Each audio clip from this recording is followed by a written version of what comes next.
Good evening, fellow viewers of Channel Awesome. I am here to report some breaking news that are hitting the newsstands right now. As you can see behind me, the entire country of Peru has gone missing. That's right. Last night there was a terrible storm that covered the entire part of North and West South America, and suddenly, after its wake of floods, rain, hail, and flying monkeys, the entire country of Peru has gone missing. No trace. Parts of the Andes mountain have just suddenly fallen into a cliff, and it seemed like somebody just grabbed the country out and threw it into space. The President of the United States has tried to contact the President and Prime Minister of Peru, but in response, all the answering machines have picked up white noise and some chattering in the background. After talking to experts in linguists and also zoologists, it has seemed that the chattering is the speech of raccoons. An entire colony of raccoons have seemed to have taken over Peru, even though we don't know where Peru is.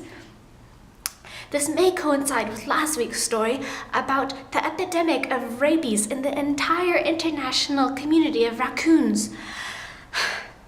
Animal rights activists and veterinarians everywhere have tried to contact raccoons, trying to help them, and especially today, trying to find out what happened to Peru. But I think that the masks of raccoons have made it very hard to find them, and it seems that this sinister twist of events have made it so that the raccoons don't want to be helped.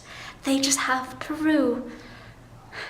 It is rather unfortunate that this entire country has gone missing, but we really don't know what else to do because we can't speak raccoon. Condolences to all Peruvians alike, but then again, they may have turned into raccoons. For more news, let's go on to Danielle. Hi Danielle! We are now switching gears, going into local news. We are in front of Worcester Hall, home of the College of Environmental Design at University of California, Berkeley. I'm here to report to you that Chancellor Birgeneau has now approved revolutionary and liberal sweeps to the architectural department here at this world-renowned college. Chancellor Birgeneau is incredibly excited to herald in this new wave of architecture, design, structures, and beauty to the rest of the world beyond the University of California, Berkeley. Some finer details of this sweeping plan to the architecture department describes that all students must complete their projects in 3 minutes, contrary to the hours and hours they spend in studio working on their miniature houses and plans and etc. etc. You heard me. In 3 minutes they need to get from inception of their structures to completion of a final project.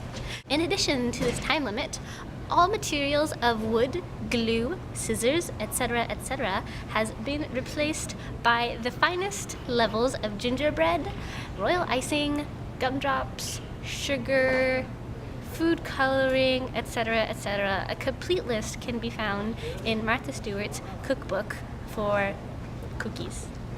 Some people say that Chancellor Birgeneau has gone completely nuts and has forced top-notch students into making gingerbread houses, actually poorly constructed gingerbread houses. In retort, Chancellor Birgeneau firmly believes that this is going to be the new wave of architecture, not just in the Bay Area or America or the North America, in the entire world.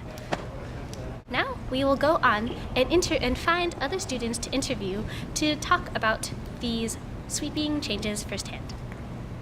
Sitting in front of Worcester Hall, I have found a fellow student, 6th year student actually, which attests to the 24 hours of architecture students.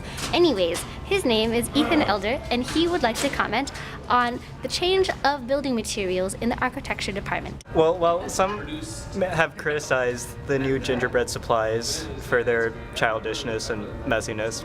I tend to like them because they bring a bit of Christmasness and happiness to the architecture department.